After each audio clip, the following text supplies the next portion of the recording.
This is the Louie T Network.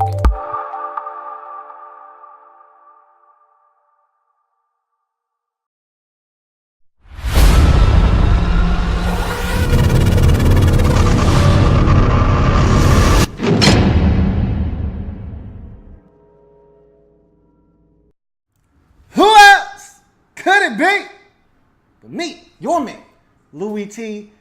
More great football, please.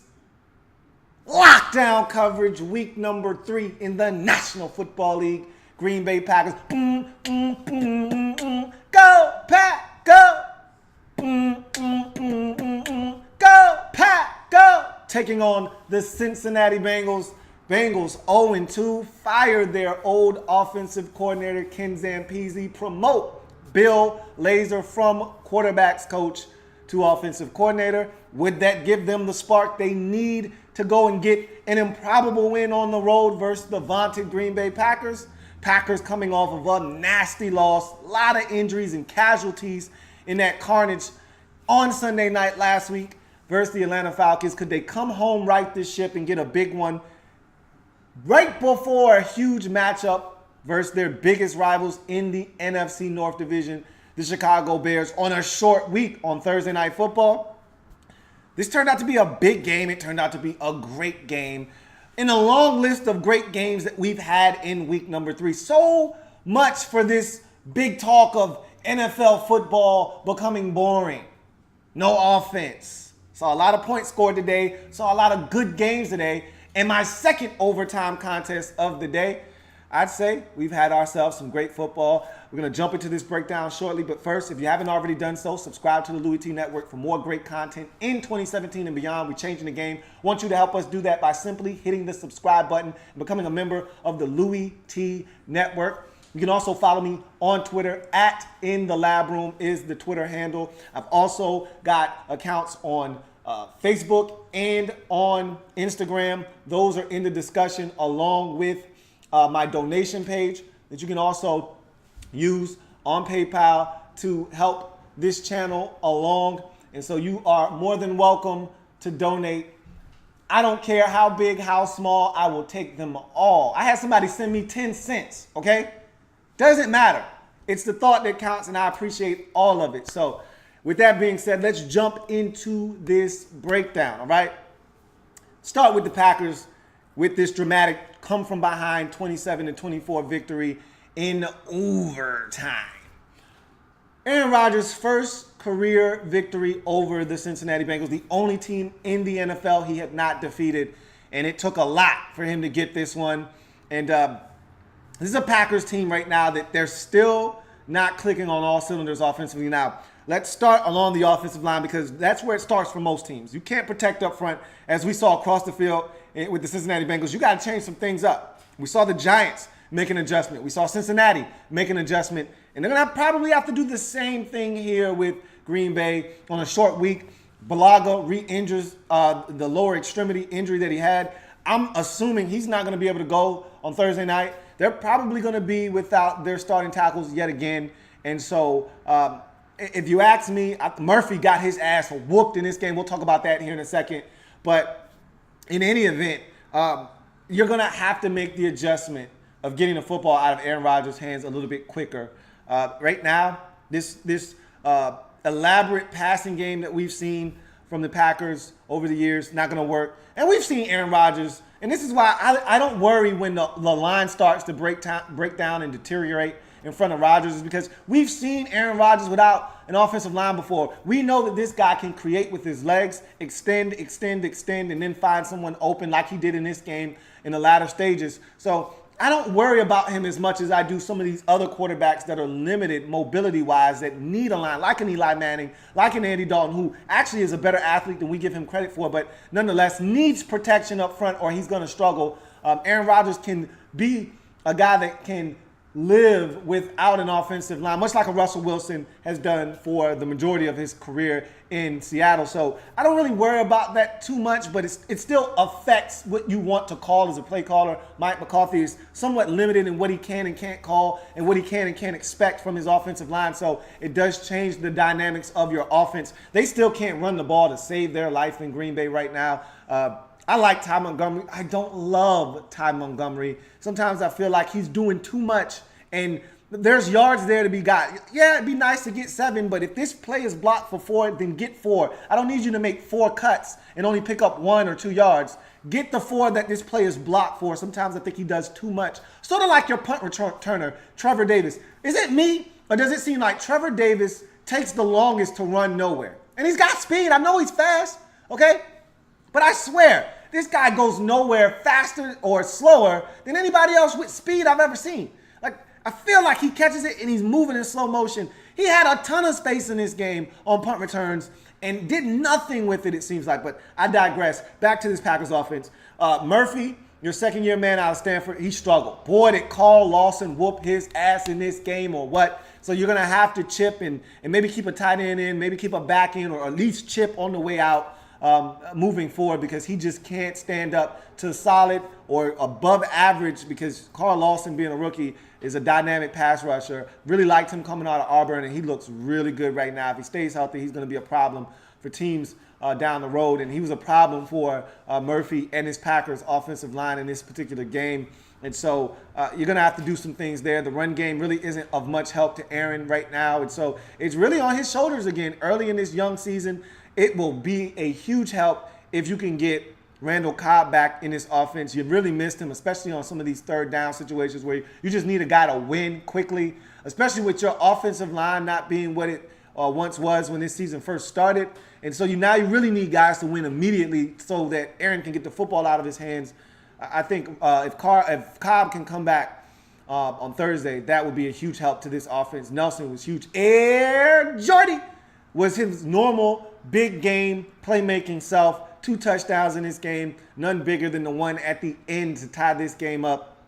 Thought he was phenomenal, made plays. Devontae Adams made some plays in this game as well. So you're starting to see these guys step up, but Geronimo Allison might have had the biggest impact. That catch on 3rd down on that game-tying drive after he had just dropped the football, that's a hell of a catch one. That's the degree of difficulty on that catch is a 10.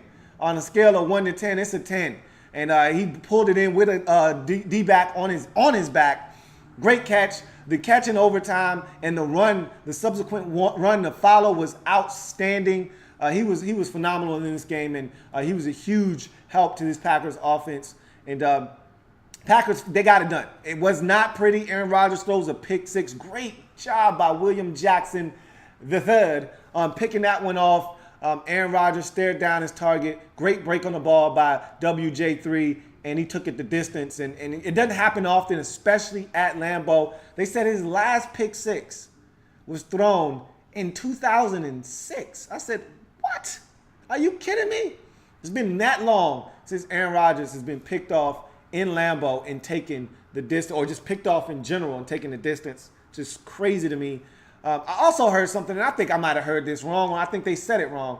They said this was Aaron Rodgers' first win in overtime. It can't be. He's had to have won in overtime before, right? Right? I might be wrong, but that's crazy if this is his first career overtime win. In any event, it was a hell of a comeback. Wasn't a great game by the Packers offensively, but when they had to have it, they did it. The final 10 points of the game scored in the final 7 minutes of the game or so were the deciding factor. And this was a stagnant offense for most of this game. They didn't have their fastball. They scored early in the game, but they did not score often. And credit has to go to Cincinnati. I know the Packers are banged up. We said the same thing about them after the game last week against Atlanta. No excuses. Got to find a way to get it done. They found a way to get it done on the offensive side of the football. But the reason they were able to find a way to get it done is because this defense gave them a chance. Let's go to the defensive side of the football. I thought the guys stepped up at the end of this game. Blake Martinez seemed like he was everywhere, making some big stops, some big tackles. If you're going to talk rookies in this game, and I'm going to talk about one for Cincinnati when we get to their side of things, you can't overlooked, and I'd be remiss if I didn't talk about Josh Jones and the game that he turned in. Your safety rookie out of NC State. He was phenomenal in this game. They used him everywhere, close to the line of scrimmage, in coverage, blitzing. You name it, he did it in this game. He was extraordinary.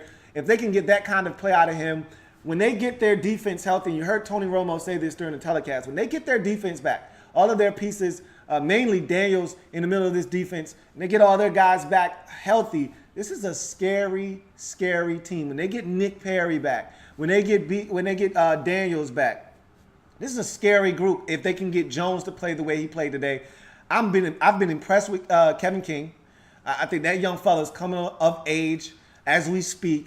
This is a young Packers defense with a lot of talented guys. I told you I like Blake Martinez and his instincts. And so this is a team that they're coming along at a rapid rate. They gave it up early in this game.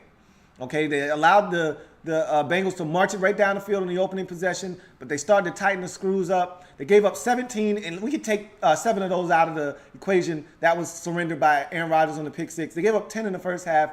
They only gave up 1 score in the second half of this game. I thought they were extraordinary when the Packers had to get stops, okay? And they should have given up another field goal. And we're going to get to the field goal kicker a little bit later on for Cincinnati. But when they had to get stops late in this game, they got stops. When they had to get the stop in overtime, they got stops. And so big ups to that Packers defense for turning in an effort that gave a struggling Packers offense for most of the day an opportunity to steal this game in overtime. And so this defense wasn't always pretty, but it was gritty, and most importantly, it was a W type of effort, and they were able to get it done in this game. And the Packers special teams, they were solid in this game. Mason Crosby doing what Mason Crosby does, being effective and efficient, drilling all of his field goals, and a very important extra point to send this game to overtime and ultimately knocking home the game-winning field goal. I think this Packers team is going to be just fine. You know how I feel about the Packers. More importantly, you know how I feel about Aaron Rodgers. This is one they had to get. You can't afford to drop this game, drop to 1-2 on the season. Not to an 0-2 team coming into your building. You must protect the house. The Packers, again, wasn't pretty, but they found a way to do it at Lambeau versus an 0-2 struggling Cincinnati Bengals team that was game from the start, but didn't have enough in the tank to get it done down the stretch. Speaking of not getting it done, you move to the Cincinnati Bengals side of things here. Start with the offense. I was impressed with Bill Lazor. I am not a Bill Lazor guy first and foremost. I've seen my fair share of Bill Lazor. I know him as a quarterback's coach. I wasn't that impressed with him when he was an OC in Miami, so I'm familiar with Lazor. Wasn't really that huge on him. You're going to see a lot of read options. Remember, they did that in Miami with Tannehill. So what you saw was a taste of what you're going to get. But what I was impressed with Lazor in this game is I was complaining. My biggest complaint after the first 2 weeks with this Cincinnati Bengals team is you've got playmakers, yet you're not getting them enough touches. That was my biggest gripe. AJ Green's biggest gripe was, hey, I'm a playmaker. I'm not getting enough touches. We were on the same page. My thing is you got a select few playmakers on this team. Now, a couple of them didn't play. I'm not counting John Ross as one, but I think eventually he will be one if he can stay healthy. Eifert is another. He didn't play in this game. But Eifert is a playmaker. Mixon is a playmaker. Green is a playmaker. Bernard is a playmaker. Those are your playmakers on this football team. You must get them to rock. Well, Mixon touched it a ton in this game. Green touched it a ton in this game. I'd like to see Gio get more involved in this offense. I'd like to see him catch the football out in space, some screens, things of that nature. A couple of carries would never hurt. I'd like to see Gio more involved, but all in all, I thought it was a well-called game by your new offensive coordinator, Bill Lazor. I thought he gave this offense a chance. They went to more of a quick setup offense, get the football out of Dalton's hands a lot sooner because this offensive line is not equipped to deal with pressure and deep drops where he holds on to the football. So I thought that was a good change and a necessary adjustment made by Lazor and company. And so from that standpoint, I thought they did an effective job of giving this Cincinnati Bengals team a chance to win this game. And really, they should have won this game. They had opportunities. We'll talk about what I think you need to do moving forward to get it done. But Andy Dalton can't miss. And he missed some opportunities. A.J. Green running down the field, down the sideline on the third down. You can't miss. Brandon LaFell on a crossing route, on a third down, wide open. You cannot miss that receiver being wide open, scramble, and take a sack. You can't do that. You got to find a way to make the right plays on third down. That's the money down. You can't miss LaFell wide open down the field for a touchdown with the game on the line. You score that touchdown, this game is over. But instead, you overshoot him by about 4 yards when he's got 2 steps on the nearest defender. And that's why you lose football games. That's why you're 0-3 right now, because you can't miss those types of plays in winning time. And Andy Dalton missed those types of plays in winning time in this game. But like I said, this is a dramatic improvement that's going to give them a shot moving forward. This team looked hapless over the first 2 weeks offensively. They looked like a team that we were more accustomed to seeing over the last few years, that was making it to the playoffs every year, that was competitive week in and week out, and less of the team that we saw the first 2 weeks that was just inept and just gross on offense. And so they've got a shot moving forward if this is what they're able to do. We know what they're capable of. It's all about going out and executing. And I think Andy Dalton left some plays out on the table that would have made the difference in this football game. You go to the defensive side of things. Man, the first guy that jumps off the page of me is Carl Lawson. You watch the young guys come of age. I saw Darqueze Dennard do some really good things. I think he tackles very well. William Jackson III with the pick six, that was gorgeous. But the star of the day defensively is Carl Lawson. He wreaked havoc all day long. He was like L.A.B, all day strong, all day long. He was destroying Murphy at left tackle over and over and over and over and over again. And I just thought he was phenomenal. And I told you that this was coming from him, because I told you he was impressive versus the Texans, although the numbers may not bear that out. He was consistently getting pressure against the Texans and their backup left tackle. I thought that this was a guy that would take some time to make the adjustment. I said I like Carl Lawson standing up more so than with his hand in the dirt. And they've made a nice adjustment to his game to allow him to stand up and rush. I think it's a more natural rush for him when he stands up. And he was just effective, man. Man, was he good in this football game. And I think you're going to need more of that. If they're going to try to win some games and get back into things, they're gonna need his production. They're going to need him to continue to play the way that he played in this game. And this defense, they gave this team a chance to win. I mean, literally, Aaron Rodgers did much of nothing. They got after him with that offensive line that was banged up. They got after him. They made him uncomfortable. And they did what they needed to do. They should have won this game. The defense played well enough for them to win this game. They had some breakdowns at the end in overtime on the final drive. But they made the Packers work for everything that they got. But the offense had opportunities to put this game away. I put the onus on the offense in this game of why you didn't win, and special teams. But I don't lay the blame in the lap of the defense here. The defense did enough. They did enough for this team to come away victorious. And I just feel like your offense and special teams let you down. Speaking of special teams, I can't state this enough.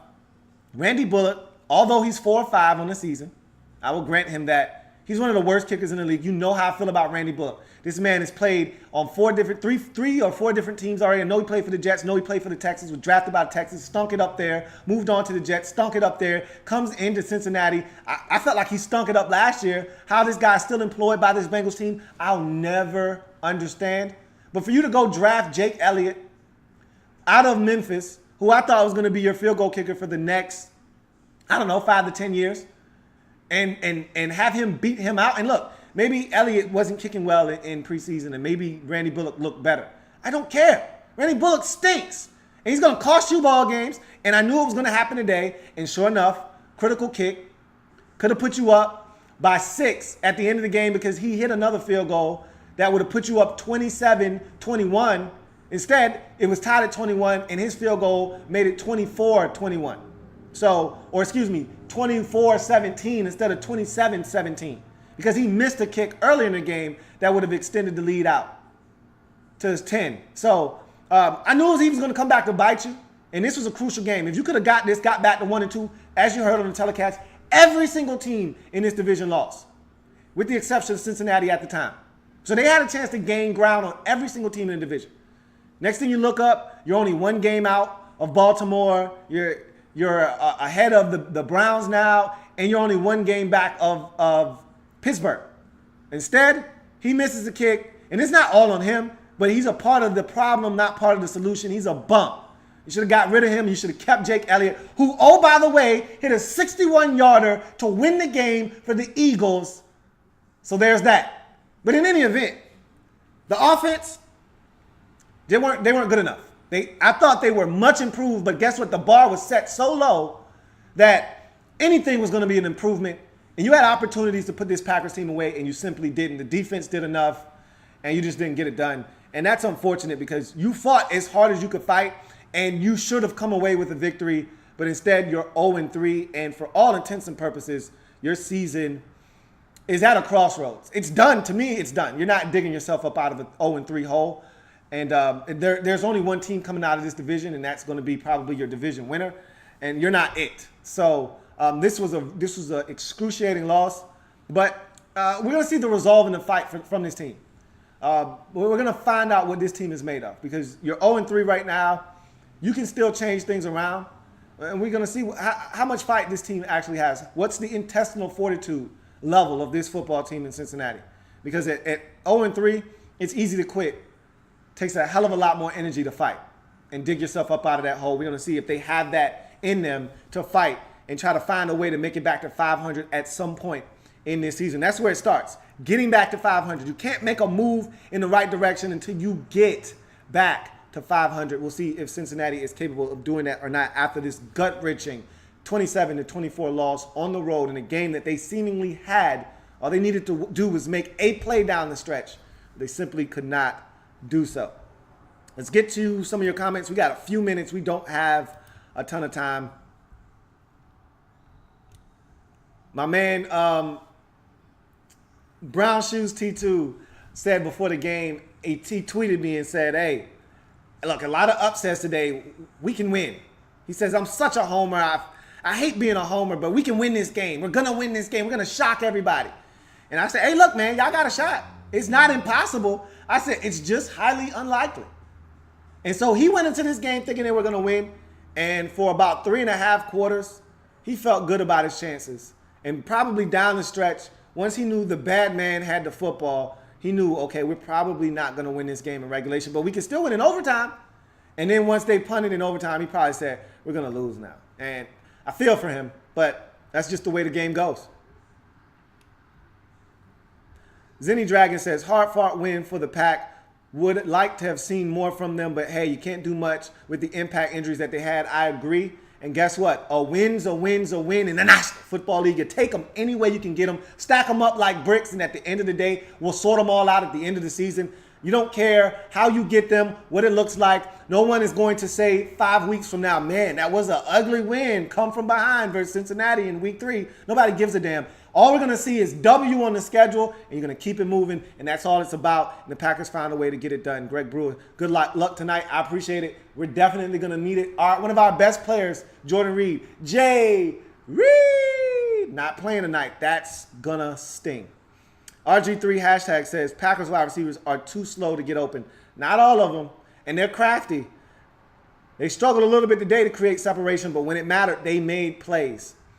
Darth Vader says, should the head coach be fired? Marvin Lewis won't be fired during the course of the season. This is last year in Cincinnati anyway, so they're not going to can him now, but I think it's over for him at seasons, and I can see them promoting because they love to do promote from within. I can see their defensive coordinator getting a shot at being their head coach if this defense is any good this season.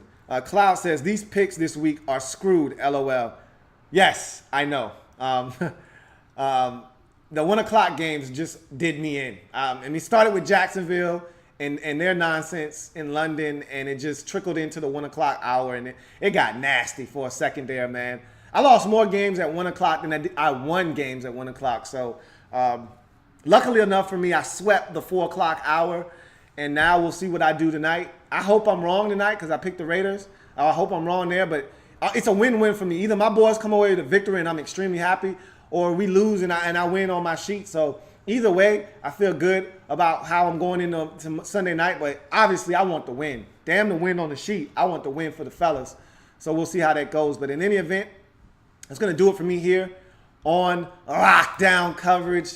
I thank you guys for joining me out there. If it happens in the National Football League, whether big or small, we cover it all here on the Louie T Network. Come back and join me as I continue to break down anything and everything in the National Football League. Bengals, get their hearts broken in overtime to the Green Bay Packers, 27-24. Packers get a much-needed bounce-back win at home to go to 2-1 before a short week Thursday night football contest at home versus the Chicago Bears, coming off of an emotional overtime win of their own. That should be a fun game on Thursday night. Meanwhile, it's the other side of the coin for the Cincinnati Bengals, who dropped to 0-3 and really see their season be put on life support. They're not breathing right now. They're needing air from an assistance of a machine right now.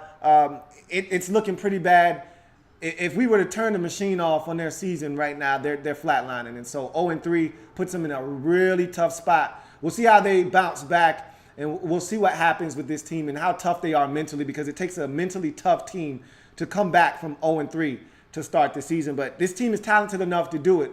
We'll see if they're tough enough mentally to do so. But that's going to do it for me. Enjoy the Sunday night football game. You know I will. And when it's all said and done, win, lose, or draw, your man Louie T will be here for Sunday night football overtime. Until then, I'm your man Louie T, signing off. I'll see you after the game. Come back. You know where to find me.